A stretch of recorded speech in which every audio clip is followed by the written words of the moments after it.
2024-25ನೇ ಸಾಲಿನ ಕಸಬಾ ಹೋಬಳಿ ಮಟ್ಟದ ಹಿರಿಯ ಪ್ರಾಥಮಿಕ ಶಾಲೆಗಳ ಕ್ರೀಡಾಕೂಟವು ಸೇಂಟ್ ಜೋಸೆಫ್ ಮತ್ತು ಸೇಂಟ್ ಮೇರಿಸ್ ಸಂಸ್ಥೆ ಚರ್ಚ್ ಆವರಣದಲ್ಲಿ ಬಹಳ ಅರ್ಥಪೂರ್ಣವಾಗಿ ಕ್ರೀಡಾಕೂಟ ನಡೆಯಿತು. ಶಾಂತಿಯ ಪ್ರತಿರೂಪವಾದ ಪಾರಿವಾಳವನ್ನು ಹಾರಿ ಬಿಡುವುದರ ಮೂಲಕ ಕಾರ್ಯಕ್ರಮವನ್ನು ಉದ್ಘಾಟಿಸಿ ಮಾತನಾಡಿದ ಶಾಸಕ ಅನಿಲ್ ಚಿಕ್ಕಮಾದು, ಹೋಬಳಿ ಮಟ್ಟದ ಕ್ರೀಡಾಕೂಟವನ್ನು ಸರ್ಕಾರ ಇದೇ ತಿಂಗಳಿನ ಒಳಗಡೆ ಮಾಡಬೇಕೆಂದು ಕಾರ್ಯಕ್ರಮವನ್ನು ಬಹಳ ಅಚ್ಚುಕಟ್ಟಾಗಿ ರೂಪಿಸಿದೆ. ನಮ್ಮ ತಾಲೂಕಿನ ಮಕ್ಕಳು ತಾಲೂಕು ಮಟ್ಟದಿಂದ ಜಿಲ್ಲಾ ಮಟ್ಟದವರೆಗೆ ಮತ್ತು ರಾಷ್ಟ್ರ ಮಟ್ಟಕ್ಕೆ ಭಾಗವಹಿಸಿ ಯಶಸ್ವಿಯಾಗಲಿ ಎಂದು ಶುಭ ಹಾರೈಸಿದರು. ಮಕ್ಕಳು ಓದುವುದು ಮಾತ್ರ ಮುಖ್ಯವಲ್ಲ, ಕ್ರೀಡೆಯಲ್ಲಿ ಕೂಡ ಮಕ್ಕಳು ಭಾಗವಹಿಸಬೇಕು. ಈ ಸಂಸ್ಥೆಯು ಎಚ್ಡಿ ಕೋಟೆಯ ಮಕ್ಕಳಿಗೆ ಗುಣಮಟ್ಟದ ಶಿಕ್ಷಣವನ್ನು ನೀಡುತ್ತಾ ಹಲವು ಚಟುವಟಿಕೆಗಳನ್ನು ನಡೆಸುತ್ತಿರುವುದು ಬಹಳ ಸಂತೋಷದ ವಿಷಯ ಎಂದು ತಿಳಿಸಿದರು. ಕೂಡ ಒಂದು ಒಳ್ಳೆ ಹೆಸರು ಬರ್ತದೆ.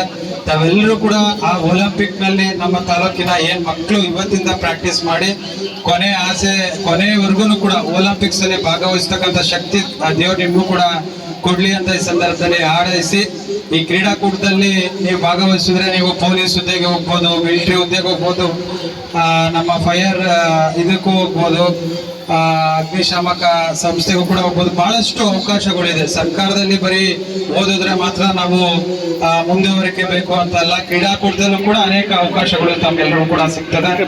ಅದರಿಂದ ಸರ್ಕಾರದಲ್ಲಿ ಇಷ್ಟೊಂದು ಸಂಸ್ಥೆಯ ವ್ಯವಸ್ಥಾಪಕರಾದ ಡಾಕ್ಟರ್ ಫಾದರ್ ಬರ್ನಾರ್ಡ್ ಪ್ರಕಾಶ್ ಬಾರ್ನೀಸ್ ಅವರು ಮಾತನಾಡಿ, 1 ತಿಂಗಳಿನಿಂದ ಕ್ರೀಡಾಕೂಟದ ಯಶಸ್ಸಿಗೆ ಶ್ರಮಿಸಿದ್ದೇವೆ. ಜೊತೆಗೆ ಇಲಾಖೆಯವರ ಸಹಕಾರದಿಂದ ಈ ಕ್ರೀಡಾಕೂಟವು ಬಹಳ ಅರ್ಥಪೂರ್ಣವಾಗಿ ಜರುಗಿದೆ. ಎಲ್ಲರೂ ಸೇರಿ ತಾಲೂಕಿನ ಮಕ್ಕಳ ಏಳಿಗೆಗಾಗಿ ಶ್ರಮಿಸೋಣ ಎಂದು ತಿಳಿಸಿದರು. ಕಾರ್ಯಕ್ರಮದಲ್ಲಿ ಕ್ಷೇತ್ರ ಶಿಕ್ಷಣಾಧಿಕಾರಿ ಮಾರಯ್ಯ, ಪುರಸಭೆ ಸದಸ್ಯ ಮಧುಕುಮಾರ್, ಸಿಆರ್ಪಿಯವರಾದ ದೀಪಾ, ಟಿಪಿಒ ನಾಗೇಂದ್ರಯ್ಯ, ಮುಖ್ಯೋಪಾಧ್ಯಾಯಿನಿ ಪಿಎಂ ಸವಿತಾ, ಪ್ರೌಢಶಾಲಾ ಮುಖ್ಯೋಪಾಧ್ಯಾಯರಾದ ಆಂಟೋನಿ ಪ್ರಭು ಸೇರಿದಂತೆ ಮತ್ತಿತರರು ಉಪಸ್ಥಿತರಿದ್ದರು. ಇಲ್ಲಿರುವ ಎಲ್ಲ ಗಣ್ಯರ ಒಂದು ಸಹಾಯದಿಂದ ಇಂದು ಈ ಒಂದು ಕಾರ್ಯಕ್ರಮ ಯಶಸ್ವಿಯಾಗಿ ನಡೆದಿದೆ. ಎಲ್ಲ ಗಣ್ಯರಿಗೂ ನಮ್ಮ ವಿದ್ಯಾಸಂಸ್ಥೆಯಿಂದ ನನ್ನ ಒಂದು ವೈಯಕ್ತಿಕವಾಗಿ ಧನ್ಯವಾದಗಳನ್ನ, ದೇವರ ಆಶೀರ್ವಾದಗಳನ್ನ ನಿಮಗೆಲ್ಲರಿಗೂ ಕೋರುತ್ತಿದ್ದೇನೆ. ಈಗಾಗಲೇ ನಮ್ಮ ಕಾರ್ಯಕ್ರಮ ಮುಗಿದಿದೆ.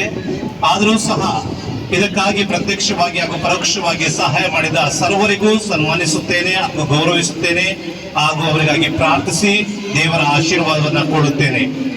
ಮತ್ತೊಮ್ಮೆ ಕೊನೆಯದಾಗಿ ನಿಮಗೆಲ್ಲರಿಗೂ ಧನ್ಯವಾದಗಳು.